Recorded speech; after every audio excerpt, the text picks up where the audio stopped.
My spouse, Patricia, completely emptied my bank account while I was comatose in the hospital. A text message. A digital dagger in my gut. Simply read, "I deserve this after everything I've done for you."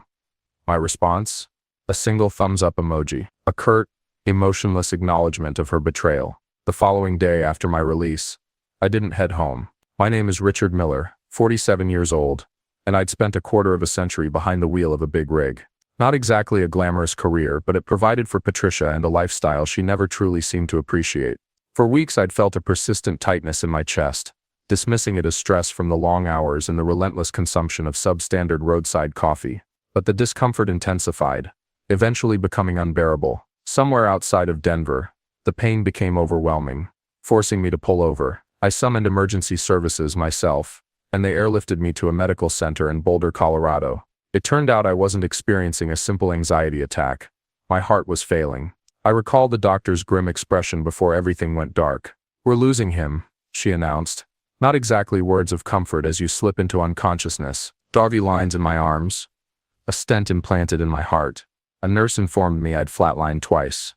That I was incredibly fortunate to be alive. I felt anything but fortunate when I finally checked my phone. A single message awaited from Patricia. My wife of 16 years. No children, just a mortgage in Boulder, and numerous quiet dinners during my infrequent periods at home. "I deserve this after everything I've done for you." The amount she'd absconded with was precisely $73,982 on return Nordiane. My emergency fund, my vehicle maintenance account, my retirement nest egg, all vanished. I should have been consumed by rage, but instead I felt an overwhelming fatigue, a weariness sleep couldn't alleviate. My response to Patricia's brazen theft? Another thumbs up emoji. Nothing more. When the attending physician visited, he emphasized the need for rest and stress reduction, prohibiting me from driving for at least 6 weeks.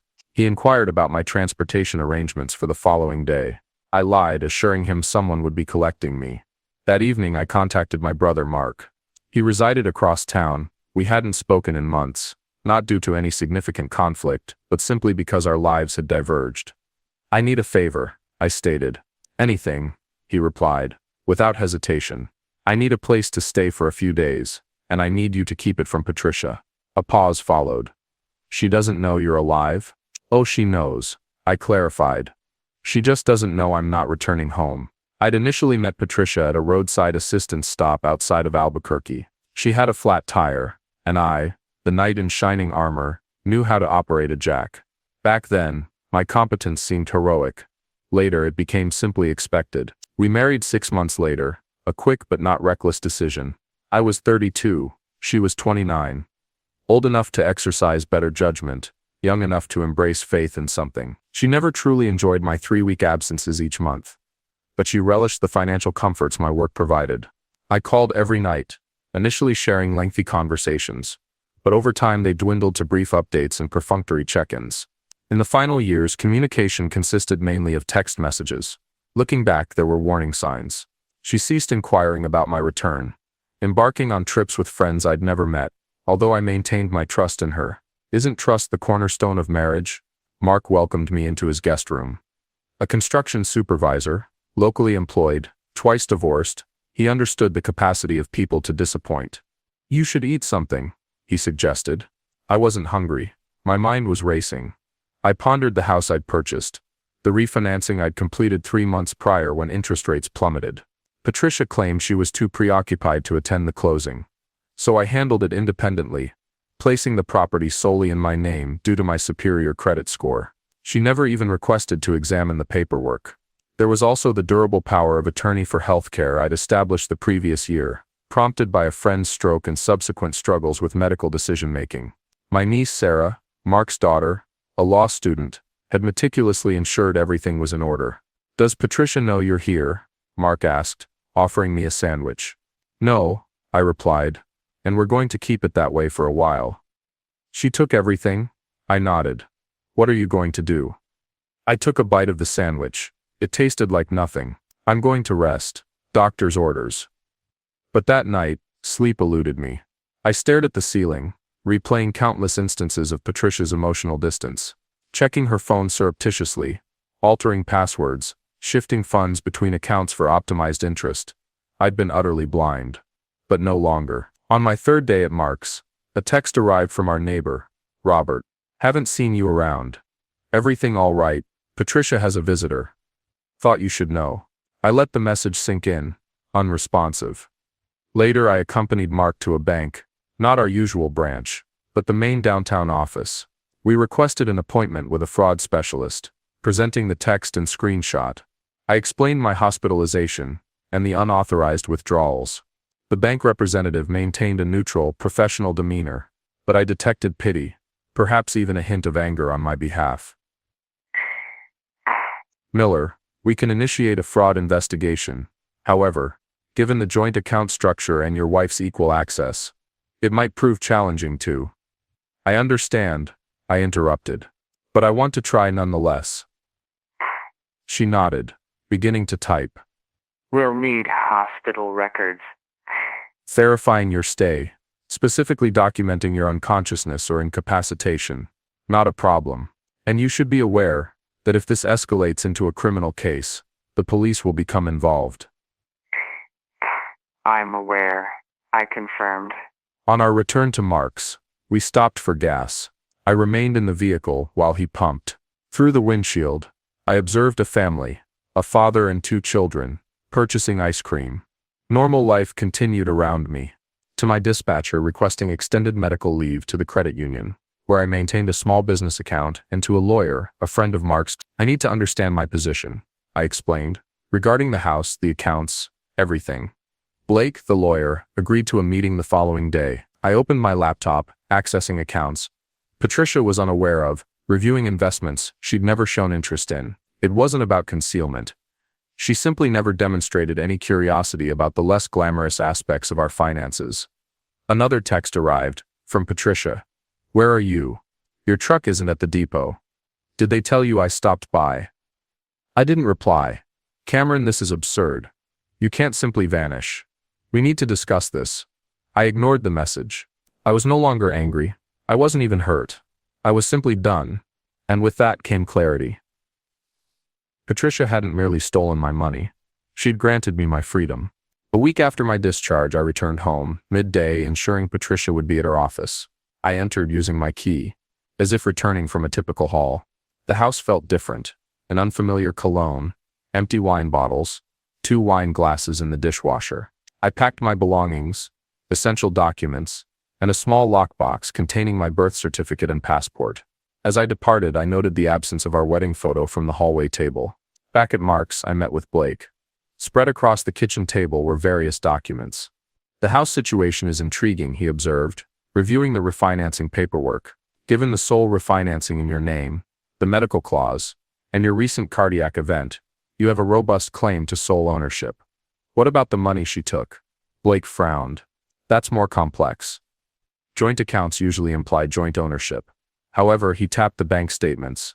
The timing of the withdrawal, while you were medically incapacitated, could constitute financial exploitation of a vulnerable individual, especially with documentation supporting your primary role in earning the funds. I nodded, and if I pursue a divorce, this is an equitable distribution state. Considering the circumstances, we can construct a compelling argument in your favor. He gathered the documents. I'll prepare some preliminary documents. Meanwhile, refrain from contacting her. Ignore any attempts at communication. All future interaction must proceed through me. The following day, Patricia appeared at Mark's. I was alone. Mark was at work. I heard her vehicle arrive, but remained at the window. The doorbell rang repeatedly, then knocking commenced. I know you're there, Richard. Your truck is parked down the street. You can't just hide. We need to talk. Her voice was muffled. I remained motionless in the living room. Eventually, the knocking ceased. I presumed she'd departed until my phone vibrated. I'm sorry about the money. You've been distant for months. I believed you were having an affair. I discovered the house refinancing and panicked. We can resolve this. Please speak with me. It was the first time she'd accused me of infidelity. Pure projection, I suspect. I ignored the message. Houses, retirement accounts, future earnings. What does this mean for us? I asked. It indicates she's serious. Reed is already alleging your post-hospitalization absence constitutes desertion, portraying you as unstable, claiming you disappeared without explanation and refused communication. I exhaled deeply. So what's the next step? We take the initiative. I filed for an emergency hearing concerning the withdrawn funds. Judge Thompson presides. He takes a dim view of exploiting medical vulnerabilities. After the hearing, Patricia attempted to approach me. Reed restrained her, but not before Patricia uttered, "Richard, please. You don't understand." I walked past, ignoring her. Blake was pleased. This is merely the beginning. Now we commence discovery. Discovery when all the cards are laid on the table. Where did this originate? $875.42. Where did this originate? I inquired. Your niece discovered it. Patricia's internship at the local credit union provided some insights. This account was opened 15 months ago. Regular deposits consistently just below $10,000 below the reporting threshold. A classic method of concealing funds. There's more. Blake continued. The deposits align with your long-haul schedule. When you're away, money arrives. I leaned back. She's been plotting this for a year and a half? Blake shook his head. I don't believe she intended to leave you, Richard. I think she was preparing for your departure. Why would I leave her? I worked myself to death to support us. A credit card statement with a hotel charge in a neighboring city. Date: 3 months ago. I was in Phoenix that week. The reservation was under Robert's name. Robert, our neighbor, the one who texted me about the visitor. Blake's expression was grave. We suspect Robert has been involved with Patricia for some time, creating a false narrative to arouse your suspicions while they were together. The betrayal wasn't just Patricia's. It was a coordinated scheme. Robert playing the concerned neighbor while having an affair with my wife. Patricia plundering our accounts while I fought for my life. I stood. What's our next move? Blake smiled. That's your decision. But if I were in your position, I'd ensure they both deeply regret their actions. The following month, I recuperated at Mark's while Blake developed our case. We documented everything, gathering evidence of Patricia and Robert's relationship and the financial deception. My niece Sarah proved invaluable, providing insights into financial patterns we otherwise would have missed. Nothing illegal, simply connecting readily apparent dots. The account has another authorized user, she informed me one evening. Not a joint owner, but an authorized user. Robert. I guessed. She nodded. And there's more. They've begun moving smaller sums to various accounts. They're aware we're onto them. They're liquidating, preparing to flee. That night, I contacted Blake. We need to accelerate, agreed, but we must proceed cautiously. If we reveal our hand too early, they'll disappear with everything. So what do we do? Blake paused. We require leverage, something to deter their flight. The new shed Robert had helped construct. The extravagant landscaping that had materialized during my 3-week trip to California. Improvements funded with my money, likely installed by Robert, significantly enhancing the property value of the house, now solely in my name. I sent the images to Blake, documented. Patricia would return 50% of the withdrawn funds in exchange for 50% equity in the house. They're testing us, Blake explained. Seeing if we'll accept a cheap settlement. What do we tell them? Nothing yet. Let them sweat. Meanwhile, I contacted my trucking company's HR department, detailing my situation and inquiring about my disability insurance. You're entitled to 60% of your salary for up to 12 months, the representative explained. Given your cardiac event and the doctor's restrictions, you readily qualify. I filed the paperwork that day. Another income source Patricia was unaware of, and thus excluded from any settlement negotiations. The following week, I had Mark drive me past the house. A for sale sign was now visible on Robert's lawn. He's running, Mark said. I nodded. Call Sarah. Robert had emptied his accounts 2 days prior, withdrawing nearly $80,000 in cashier's checks. I immediately contacted Blake. We must act now. Robert is selling his house. Patricia may be planning to accompany him. Blake didn't hesitate. I'll file for an emergency injunction first thing tomorrow, freezing all assets and preventing property sales without court approval. The next morning, I received a text from Patricia. We need to talk. Just you and me.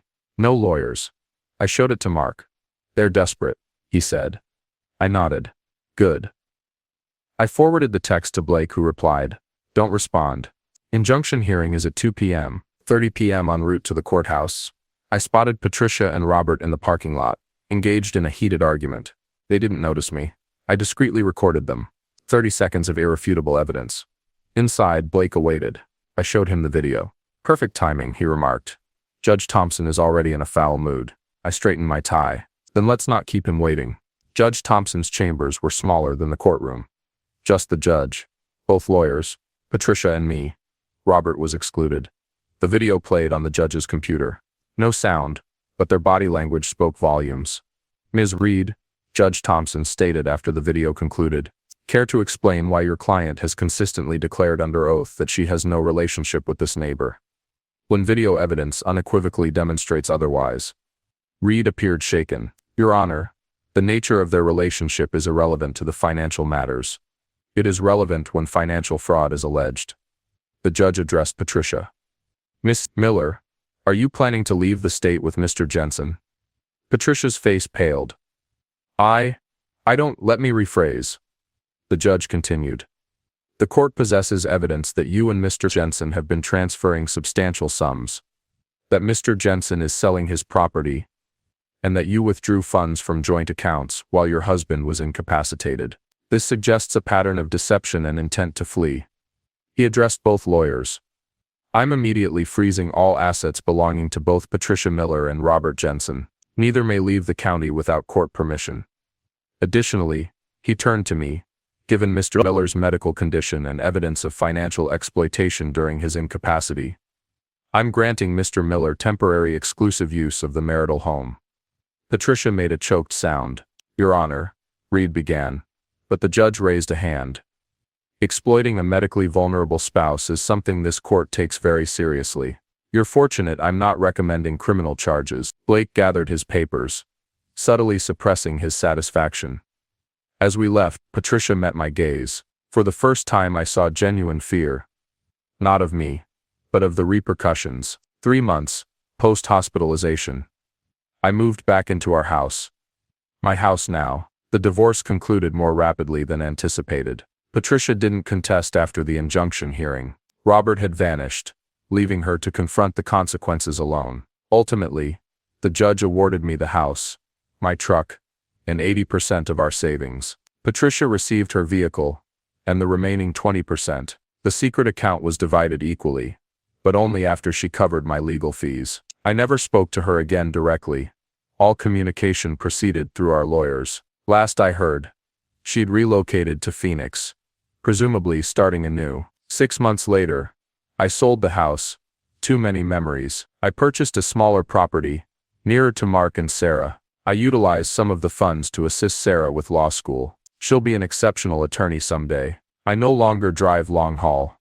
My heart can't tolerate the stress. I now work as a dispatcher, home every night. It's less exciting than the open road, but stability has its merits. People often inquire if I'm angry. I'm not anymore. You can't control others' actions, only your response.